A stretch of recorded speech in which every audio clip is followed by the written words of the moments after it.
पूरी और घरेलू टोटका है और बच्चों बड़ों और सबके लिए एक चाय के हिसाब से टी स्पून समझे टी एक चाय सर्दियों की चाय समझे बेहतरीन है, गर्म रखेगी और नुज़ला ज़ुकाम में और सर्दियों के बुखार में बहुत रिजल्ट है इसका।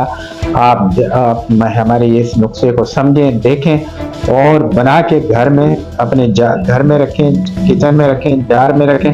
ये बहुत कीमती नुस्खा है जो आपके साथ में शेयर कर रहा हूँ।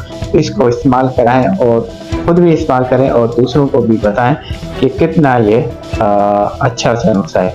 जो नुस्खा सा 3 अज्जा हैं, सौंठ ले लें, दालचीनी ले लें, मलहटी ले लें।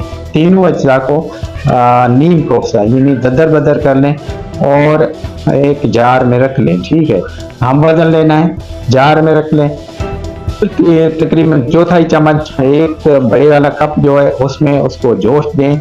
3 से 4 मिनट 5 मिनट का जोश दें और हस्बे ज़रूरत मीठा डालें, गुड़ डालें, शहद डालें या चीनी डालें, वो आपके मुताबिक है, जो भी मीठा डालें। बच्चों को पिलाएं, सर्दी है, जुकाम लग गया है, सर्दी लग गई है, सर्दी का बुखार है, बूढ़ों को पिलाएं, बूढ़ों के लिए बड़ा गिफ्ट है, अच्छा गिफ्ट है। और सब घर वालों को कितनी भी सर्दी हो, आपको सर्दी महसूस हो रही हो तो ये नुस्खा इस्तेमाल करें।